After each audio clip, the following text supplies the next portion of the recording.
conversations with founders and builders here in DC. My name is Mark Smith, and I'm the CEO and co-founder of Carbon Country.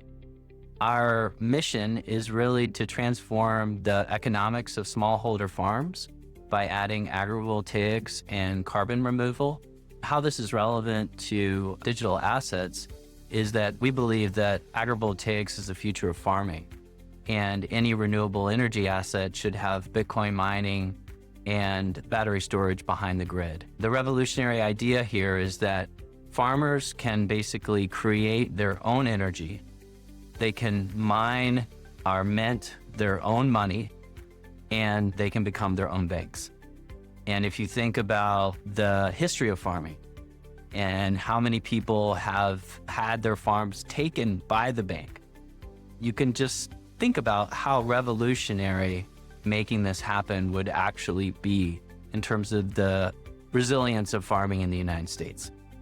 Like a lot of people, I had a friend that was into it and kept on, hey man, you should buy some Bitcoin. And I was like, I don't know. And he's like, just try it. So I really basically, I'm a kind of guy that just learned by doing.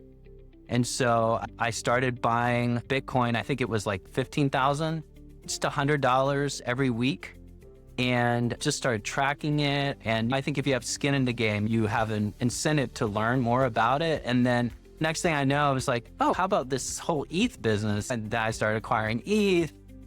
Yeah, I think what's kept me around is the understanding of what the realm of the possible is. I was born in Brazil. I lived in Brazil for many years, and we would call the denominations, we just like, oh, is that a red one or a green one? It didn't even matter what the numbers were because the inflation was so high. If you've lived in that kind of environment, you understand the value of a scarce asset, right? That is resistant to control. And I think we're on the cusp of this really exploding in terms of the use case. My background has been in government affairs. I was the director of government affairs for the Clorox company for 12 and a half years prior to this, and the managing director for Western Hemisphere affairs at the U.S. Chamber of Commerce. So policy and DC has always been in my blood. When you don't have an appropriate regulatory regime, you're always hamstrung in terms of really being able to scale and implement the technology.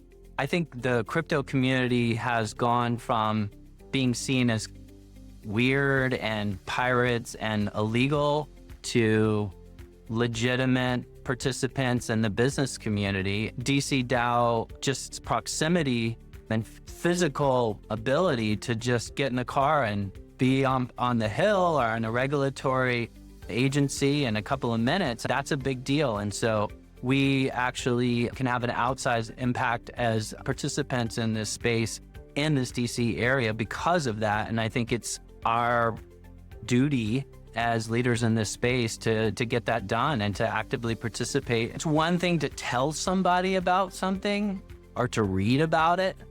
When you bring a legislator, in our case, to our farm, into our barn, where we're immersion mining Bitcoin with our own power that we are producing with solar arrays and our batteries, it makes everything tangible. And so it's so much easier to talk about what's an ASIC, what is mining, what is the reality in terms of the energy intensiveness of crypto, how can that be actually a positive thing? So I think to the extent that we can have more people come and see for themselves tangibly what these things in the sort of digital ether are doing on a farm.